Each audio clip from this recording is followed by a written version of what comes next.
Le développement professionnel. On pense tout de suite aux formations, n'est-ce pas? Mais et s'il existait un moyen de créer un véritable moteur de croissance, en interne, juste en organisant, en architecturant les bonnes conversations? C'est exactement de ça qu'on va parler. Alors, pour qu'on soit tous sur la même longueur d'onde, qu'est-ce que c'est que l'analyse de la pratique professionnelle? L'APP, comme on dit.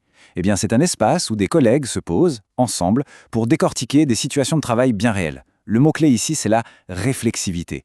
Prendre du recul pour mieux avancer. Ouais, mais attention, ce n'est pas magique. Il ne suffit pas de mettre des gens dans une salle pour que ça marche. Loin de là. La vraie question, le vrai défi, c'est comment on construit un groupe d'AP qui fonctionne vraiment, qui donne des résultats concrets. C'est un vrai travail d'architecte. Voici le plan de match. On va voir comment construire ce groupe en se basant sur 3 piliers: la composition, l'animation et l'engagement. Et à la fin, on verra comment choisir le bon plan, la bonne architecture en fonction de ce qu'on veut accomplir. Allez, on se lance dans la construction. Et comme pour n'importe quel bâtiment, tout commence par les fondations. Pour un groupe d'APP, ces fondations, ce sont 3 piliers absolument fondamentaux. Voilà nos 3 piliers. En fait, ce sont 3 questions, 3 choix stratégiques qu'il faut faire dès le départ. Qui participe, qui mène la danse et comment on y entre. Chaque réponse va tout changer pour la suite.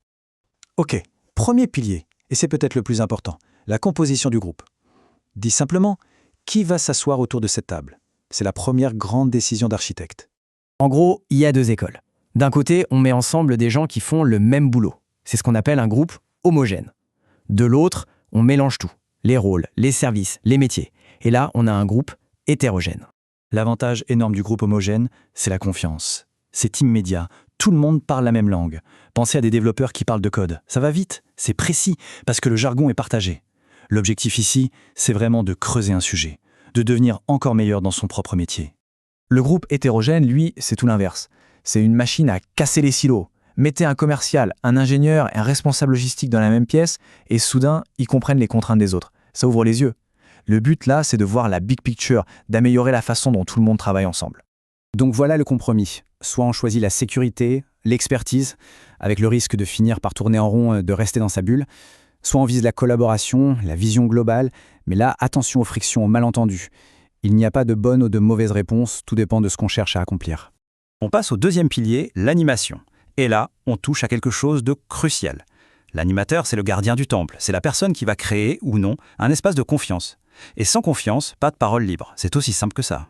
La grande question, c'est donc, qui est le mieux placé pour jouer ce rôle? Quelqu'un de l'intérieur de l'entreprise ou un intervenant extérieur? Prendre quelqu'un de l'extérieur, ça a des avantages vraiment, vraiment forts. D'abord, la neutralité est totale. Cette personne n'a pas d'enjeu politique interne, du coup, ça désamorce direct l'autocensure.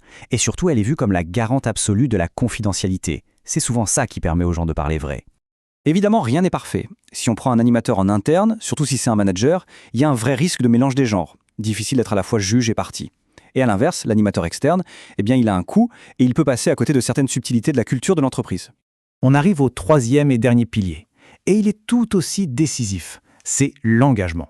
Mais attention, on ne parle pas juste d'être actif pendant la réunion. Non, on parle de la façon même dont les gens se retrouvent dans ce groupe. Et là encore, 2 chemins possibles. Soit c'est sur la base du volontariat, on vient si on veut, soit c'est prescrit, c'est-à-dire obligatoire, imposé par l'institution. Le volontariat, sur le papier, c'est super. Les gens sont motivés. Mais il y a un énorme piège, et cette citation le dit très bien. Souvent, ceux qui auraient le plus besoin de ce genre de groupe, ce sont ceux qui ne viennent pas. C'est le grand paradoxe de cette approche. Et si on rend ça obligatoire? Là, le risque, c'est ce qu'on pourrait appeler la fausse participation. Le corps est là, mais l'esprit est ailleurs. Les gens viennent parce qu'il faut venir, point. L'engagement réel est à 0. Bon, on a nos 3 piliers, composition, animation, engagement. Maintenant, comment on assemble tout ça? C'est le moment de passer au plan de construction, de voir comment tout ça s'agence pour servir un but précis. Ce tableau est très clair. Si l'objectif, c'est de renforcer une expertise métier, un groupe homogène avec une participation volontaire, c'est souvent la meilleure recette. Par contre, si on veut améliorer la collaboration entre services, alors là, il faut un groupe hétérogène et il faut sans doute le rendre obligatoire pour que tout le monde joue le jeu. Et le point commun, la clé de voûte dans les 2 cas, l'animateur externe. La conclusion, au fond, elle est simple. Il n'y a pas de meilleur modèle dans l'absolu. Il n'y a pas de solution miracle. Le meilleur design, la meilleure architecture, c'est simplement celle qui est pensée pour résoudre un problème spécifique. Et ça, Ça nous ramène à la toute première question à se poser, la plus importante de toutes. Avant même de penser aux piliers, au plan, il faut s'arrêter et se demander, au fond, quel est le vrai problème que l'équipe doit résoudre? C'est de là que tout doit partir. La réponse à cette question, c'est elle qui dictera le plan.